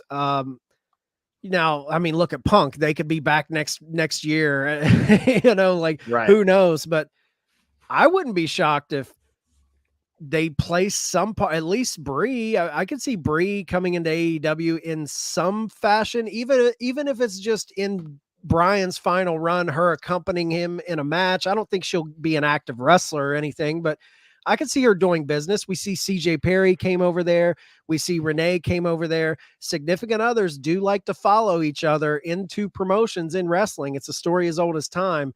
So I don't know, man. It doesn't make sense why they don't get the love that they should. So some unfortunate news, German wrestler Absolute Andy has passed away after a long battle with an illness. So WXW issued a statement on Saturday announcing that Andy passed away on November 23rd with his wife by his side. He was 40 years old. So Andy was a decorated champion during his WXW career, holding the World Championship twice, the Shotgun Championship once, and tag team titles 5 times. He also won the WXW 16-karat gold tournament in 2018. So a lot of people have been coming out about just his time in Germany, and a lot of wrestlers have come over from Europe to come over to make their names for themselves, whether it be AEW or WWE. So mostly we had some of the guys coming out, most notably Dragunov posted a tribute video. He said, "No words. This is a sad day. Thank you for everything." Gunther said out a tribute thanking Andy for everything. He said, "I'm speechless." Malachi Black wrote rest easy, my friend. We also had Allison Janger saying, absolute Andy was one of my favorite parts about my time in Europe. His kindness towards me for sharing a locker room and becoming a friend led to some memorable moments over the years. All my love to his family and his WXW family. So this was sad news to see, 40 years old. And, and his influence obviously was felt, and they're going to pay tribute to him through being sort of in action. And all these guys sort of came out and paid tribute to him. Yeah, very, very sad. I mean, 40 years old. I just turned 40. So that kind of hits home for me. That's young, man. At least I like to think I'm young still. So it's sad. And to see kind of that section of the world's top tier talent, the Gunthers, the Malachis, the Dragunovs, 3 guys that I feel like everyone here at the Tavern, we love those guys. There's a certain brand with those guys like Gunther, Dragunov, and Malachi. And to know that this guy really made an impact on them and touched their lives, it goes to show what kind of wrestler Andy was. So yeah, all the best to Andy and his family. Yeah, so just to give you guys some context, he began his career in 2003. He last wrestled back in 2022. WXW listed Bryan Danielson, Hiroshi Tanahashi, Jeff Jarrett, Gunther, Dragunov, and Malachi Black as some of the standout opponents Andy got to face in more than his 330 matches for the promotion. So I'm sure those matches were classic. Yeah. So we have AEW wrestler Ethan Page having accomplished one of his biggest life goals. So he announced on Thursday that as of a few days ago, he's now a permanent resident of the U.S. The 34-year-old Page is originally from Hamilton, Ontario. Last year, he announced he was moving to the U.S. and be based out of the Detroit area. So he posted a statement on social media thanking AEW for sponsoring him and helping make his dream come true. Page says being employed by AEW has changed his family's life. So now he's a full-time citizen of the U.S. Good for Ethan Page, and congrats to him and his family. Yeah, that's awesome. Detroit area. That's cool. I was wondering where he's calling home now. Guy's been underutilized in AEW. They had the failed attempt at the Firm, and we see that all the guys in the Firm have kind of found themselves. I mean, Big Bill's now tag champion. The Guns are in the Bang Bang Gang. Lee Moriarty's still kind of floating out there a little bit, still trying to find his way. But Ethan Page, man, coming out of Impact Wrestling with the North, one of the most decorated tag teams in Impact history with Josh Alexander. We see when that team broke up, everybody thought that Ethan Page was the rocket ship and Josh Alexander was going to be the Marty Jannetty in that situation. It seems like Josh Alexander has really found himself in ways that we never thought possible. And Ethan Page is still kind of trying to find his way. I think it's more of a booking thing, maybe a repackaging. I think Ethan Page at his best is one of the best talkers, one of the best heels in the business. I think he's going to find something in AEW. He's too good not to, but he's one of those guys. They need to find something to do with Ethan Page before too long, because when that contract ends, he's someone that if WWE catches a sniff of him, and I know Cody Rhodes is high on Ethan Page, I could see Ethan Page going to Stanford and working there, because Ethan Page is too good to be doing what he's doing right now. I want to see him on my TV. We have tons of TV time now with AEW, so let's get some Ethan Page on our television. I'm stoked that the guy can call himself a U.S. citizen now. That's awesome. So we also had 8 episodes of NWA Power have been added to the CW's app. So the network added the episodes of NWA's Flagship on Tuesday. They begin with the September 5th episode and run through October 24th. So NWA owner Billy Corgan revealed back in October that the company had signed 2 TV deals with top 20 networks. It was reported on the network that was in question was the CW. Obviously, you guys, if you've been listening to us, we talked about all the stuff that went down with them. So it looks like they're going to be living on the app until things kind of clear up, maybe forever. Who knows? What the hell is going on with this situation? It's like we think they're going to CW. We think the cocaine spot at Sam Hain buried them. NXT slides in, takes the TV deal. Now it's announced that there's episodes of Power on there. Are we living in a world where NXT gets the cable treatment and NWA lives on their app? Like, it's very strange to me what's going on with NWA right now. Like, we need some clarification here, Ace. I agree with you. And we have an update here on Dante Martin. As you mentioned before, after suffering a major ankle injury in March, he made his return as part of Saturday's AEW Collision. So the Top Flight tag team member appeared during a backstage segment where his brother Darius and Action Andretti were cutting a promo about teaming for the last 8 months. Action Andretti said that AEW is heading to Darius' hometown this Wednesday, leading to Darius to say something was a little bit off. And he knew what that might be. Dante then entered the frame, bumped fists at both men, and said he's back. So we know he had that horrific injury during that table spot with the Canadian Destroyer at Supercard of Honor from Pentagon. But here we are now. We get them added to the Trios division. Count me in. Yeah, man. I would love to see them mix it up with, the Acclaimed and get in that division. I feel like that division, since the Acclaimed took those titles and changed them to pink straps, is really taking a step back. We need to heat that division up. We need to see at least some matches week to week that are, we see a lot of 6-man tags, but it never feels like they're in the context of the Trios hunt, the hunt for the belt. So a team like Top Flight and Action Andretti coming together to maybe make a run or at least challenge for those Trios titles, it'd be fun. And finishing up our quick hitters here, Adam Copeland and Christian will soon meet in the ring. So Copeland challenged Christian Cage to a match for the December 6th edition of AEW Dynamite, which will be held at the Bell Center in Montreal, Canada. He said there'll be 2 heads on his wall now that he took out Killswitch earlier in the night. He also told Christian that he wanted to take his TNT championship as it means most to him, while to Copeland, it's only secondary. So we're going to be getting Edge versus Christian on a regular Dynamite. It is in Canada, maybe a bigger episode, but this is a big deal, and it's going to be happening in just about a week, which is insane to say. Yeah, it's crazy because I feel like something's going to happen. Like something's going to happen to prolong this match for Wrestle Dream as far as a title change. I feel like some sort of shenanigan is going to happen here because I get that it's in Canada and that's why they're doing this. But I think you have like Winter is Coming is the week after, I believe. So you'd think you would hold a big match like this for the week after. Or I was thinking they were gearing this up for World's End. And yeah, I mean, they put the burners on this because Concerto's Nick Wayne on Dynamite, then Concerto's Killswitch / Luchasaurus on Collision. So I'm interested to see how this rolls out. If Copeland wins that belt on a random Dynamite in Canada, that'll be a shocker for me, but let's see how it goes. That's what makes AEW. We want to talk about them doing their thing. Maybe that's just back into what they do, just giving away matches on free TV because fans like it. Man. But let's get to Dave's raves and talk about what Dave had to say about the week in wrestling. The week.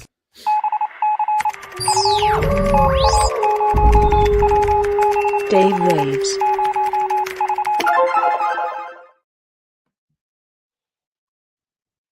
And most of the stuff talking about here was, of course, Full Gear, and his match of the week was Swerve Strickland versus Adam Page from November 18th, Inglewood, California. He gave it 5 stars. His competitors of the week, Chad, were both these guys. But some of the conversation here was about the spot that we discussed last week, and he was talking about really just the long-term effect. Maybe it's none, but maybe there's some effect to this blood drinking spot. And he said, and this is quote Dave Meltzer, but far more important, something everyone loses sight of, big picture. AEW is in a wrestling war with WWE, a company that makes sure it gives its favored reporters every negative TV rating ahead of time. And they were behind publicizing the controversy from Nick Gage versus Chris Jericho, which led to a significant sponsor pulling out of AEW. No matter what you think of it, that's the game they're in. This is much bigger than any single sponsor. AEW is in his contract here. Let's just say, for the sake of argument, that Fox, FX, or ESPN would have interest in AEW, given the Wednesday night numbers are excellent. All it takes is sending that tape and finding one key decision maker who's revolted by it, and the entire deal could be nixed. And he said, here's the worst part. We literally just learned this lesson weeks ago with the NWA and CW. That wasn't even a WWE effort. That was online fans. And AEW, for a number of reasons, legit has more people wanting them to fail with vested interest in them failing than NWA could ever have. AEW already has to deal with WWE loyalists, people upset with change. The idea Tony Khan is some rich fanboy spending daddy's money on a vanity project. Dave Meltzer just says that's not true. But he also says it's also an easy way to make AEW come across as an uncool group, certainly compared to where it was 18 months ago. The idea that AEW could come close to a deal and someone from one of these camps wouldn't try to sabotage a deal with or without this clip is naive. With this clip, it's 100% people will try. It may not work, but it's not worth handing the ammunition to people that have reasons to want to see it fail. So, I mean, we talked about it. That's not a perspective we really took. I mean, I was talking about it from a fan's perspective. Yeah, I mean, this is something that you want to make clear that there is a certain skew of executives that if they saw this out of context, it could make them a little weary. Yeah, I do agree with that a little bit, but at the same time, this was a pay-per-view spot. Now I know the optics look bad. I'm of the opinion, I think WBD have a stake in this company. I think Tony is obviously the outright owner of the company, but I think WBD has a larger stake. It's one of the things I actually agree with Eric Bischoff is I do think WBD has a quiet stake in this company where I would be shocked if they don't re-sign with WBD. I think it's just the amount of money they're going to get possibly, but I think if you read the tea leaves of what all the executives are saying, and it's all corporate speak, so who knows? But I don't think something like this is going to affect WBD. I think they're behind Tony. And I may be naive in saying that, but I don't think it's going to hurt them. Now, if this was on regular TV week to week, yeah, possibly, but I don't think this is going to do much to deter WBD from continuing their business with AEW. So he finishes up. He said, still, even if you personally hate the match or hate parts of it, it can't be argued that the vast majority loved it, whether it will be remembered as one of the great violent matches in history, a great violent match that led to a lot of negatives in the future, a match that could have been an all-time classic, but the interferences took it down. It's for the future to decide on looking back. If Strickland becomes Dusty Rhodes and AEW never gets hammered by its enemies in a way that cost them money, then it was a giant success. If nothing at the level is done with Strickland, but Page ends up hot off losing, then still is, but none of those situations is guaranteed. So definitely be a conversation for the future. I don't know. I feel like we're going to have to wait and see on this. And I think maybe it's much ado about nothing, making a situation that's not there. It was a hardcore spot, of course, in a match, but we've seen that kind of stuff on AEW program. It's what makes AEW program different than WWE. And again, it's on pay-per-view. I know the cocaine spot for NWA was on pay-per-view, but this is in the confines of a ring. And yeah, let's just hope it doesn't lead to something bigger. But he said there's enemies out there, which is part of a larger conversation, that people that want to sabotage AEW's success. And that was quite clear. Spite is the general theme of things here, that people are out there trying to make sure AEW is not a competitor. And why would you feed Walmart, guys? Why don't you want other competitors to exist? I don't understand that mindset. 100%. I mean, we should like all companies, but it just blows my mind that the company that's trying to add an alternative is constantly attacked while people support the Disney, the Walmart, the McDonald's. It's like, dude, the train keeps rolling. You want AEW around to breed this competition, and the spite from both sides make it interesting for me as a fan. Yeah, I love that WWE's gunning for AEW. It makes them step their game up. I love that AEW and Tony Khan comes out and flies off at the handle on WWE. This is what elevates both companies. If Tony Khan and AEW did not exist, I'm not sure we see CM Punk walk out at Survivor Series. You're absolutely right. There's so many things we don't see. They wouldn't be challenged. They'd be coasting, and we'd be seeing a lot of the, like we saw from 2014 to 2018 of just, or even before that, just very blasé, as you used the word before, milquetoast, bland program because they weren't challenged. Now they have their feet to the fire. We're getting the best of both worlds here. We're getting AEW rising up, but WWE put on the best product they've put on in decades. That's not even hyperbole. Absolutely. Let's get to the week ahead and preview what else is going on in wrestling. The week ahead.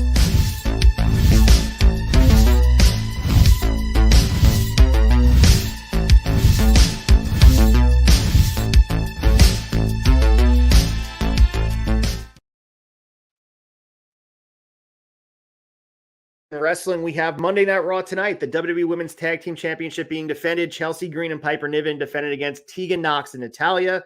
We have a tag team turmoil match for the undisputed WWE Tag Team title shot.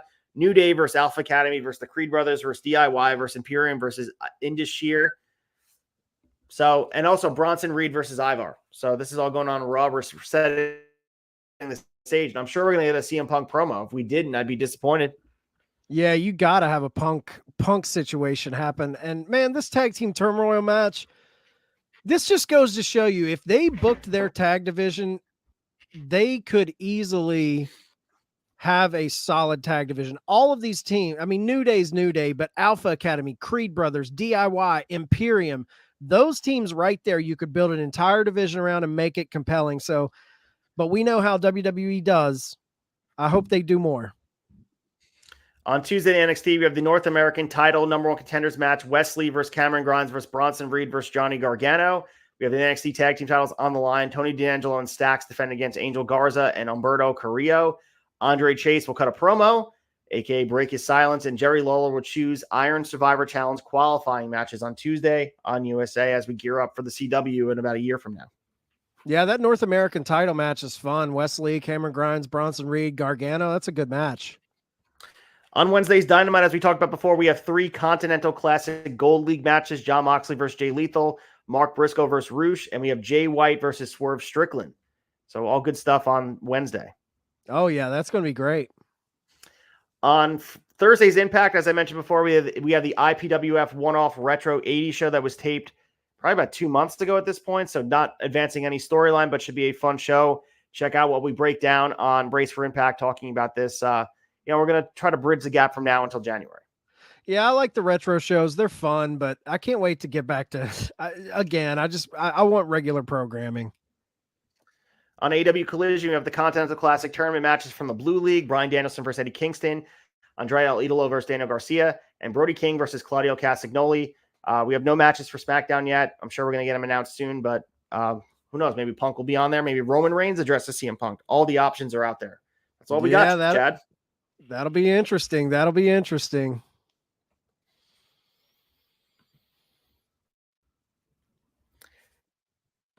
So that's all we got, my man.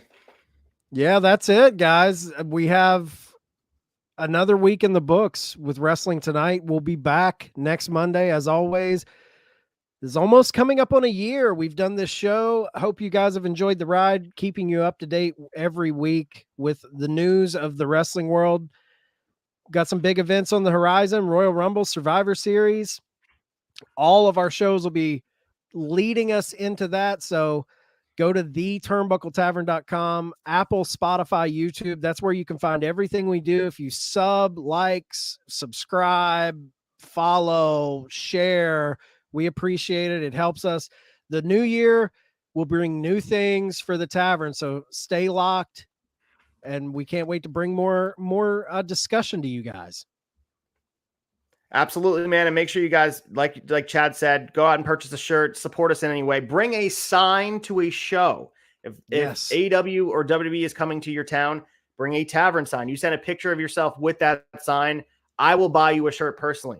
So leave it at that.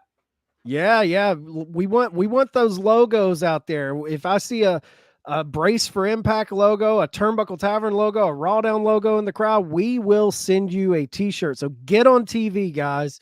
Until next week, until next Monday, when we wine and dine with you kings and queens, stay out of the alley and away from the pork and beans. God luck and good speed. Reach for the sky, boy.